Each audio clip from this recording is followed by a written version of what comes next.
बोलो राजा रामचंद्र की जय।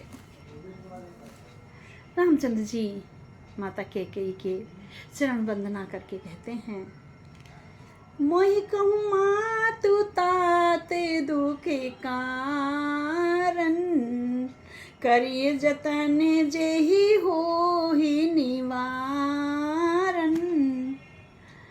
सुनहु राम सब कारण एहु, राजहि तुम पर बहुत स्नेहु।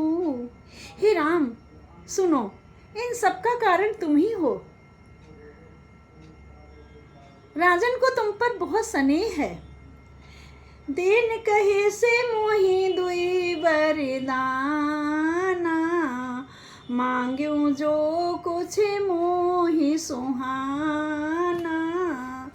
सो सुनि भयउ भूपे उरे सोचू, छाणी न सकई तुम्हारे संकोचू। इन्होंने मुझे एक समय में 2 वरदान देने को कहा था और आज मैंने उनसे वो 2 वरदान मांग लिए हैं। मुझे जो भी अच्छा लगा मैंने मांग लिया। उसे सुनकर राजा के हृदय में सोच हो गया है, और क्योंकि ये तुम्हारा संकोच नहीं छोड़ सकते। सुत सुन्यो इत बचन उत संकट परिउ नरेश, सकहु न त आयुष धरऊं सिर मीटूं कठिन कलेश। इधर तो पुत्र का स्नेह है, उधर वचन प्रतिज्ञा। राजा इसी धर्म संकट में पड़ गए हैं।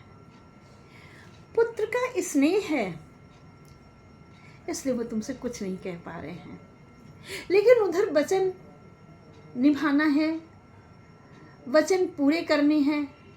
इस धर्म संकट में पड़ गए हैं।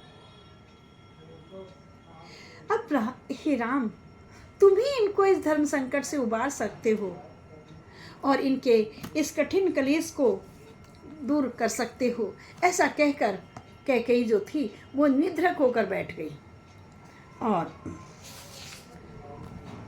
बोली,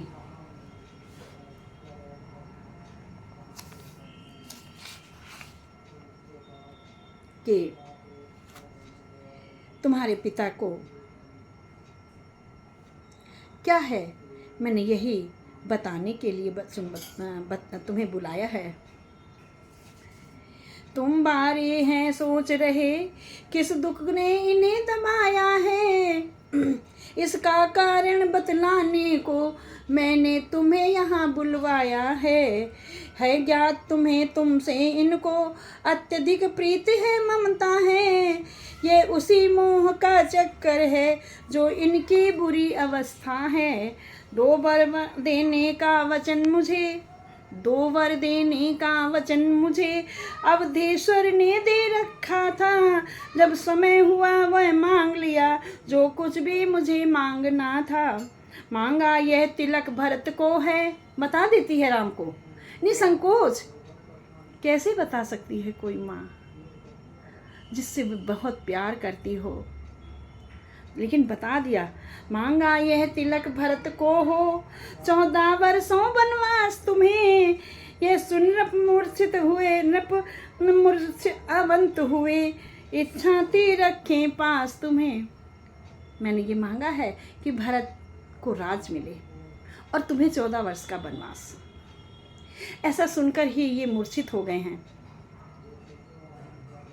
इनकी इच्छा है कि ये तुम्हें पास में रखें, तुम्हें वनवास ना जाने दें। पर हुआ वही जो होना था, पूरी ना हो सकी इच्छा ये। तुम अपना धर्म समझते हो तो शीश चढ़ाओ आज्ञा यह। अब ये तो तुमसे नहीं कहेंगे, क्योंकि प्राण ते मोहि राम प्यारे। ये कहते मेरे प्राण चले जाएं मेरी, लेकिन मेरा राम ना जाए। तो अब ये हे राम ये तुम पर निर्भर है कि तुम क्या करते हो। इनके आदेश को सिर मत्थे पर रख कर वन को जाते हो, या फिर इनके सामने यहीं पर रहते हो इनके वचन को नष्ट करने हेतु? मंत्री ने जब यह सुना, कंपित हुआ शरीर वहीं व्यूम पर गिर पड़ा हो अत्यंत अधीर। राजा दशरथ तो दशरथ हैं, पिता हैं, लेकिन सुमंत्र भी ऐसे वचनों को सुन करके अधीर हो करके धैर्य खो करके पृथ्वी पर गिर पड़ा। लेकिन मेरे प्रभु श्री राम, असीम सत्ता धारण करने वाले मेरे प्रभु मन ही मन मुस्कुरा उठे, क्योंकि जिस कारण से उनका पृथ्वी पर अवतरण हुआ था वह कारण या उस मार्ग को कैकेयी ने प्रशस्त कर दिया। मन ही मन मुस्कुरा पड़े राम सच्चिदानंद, हाथ जोड़कर माता से बोले आनंद कंद।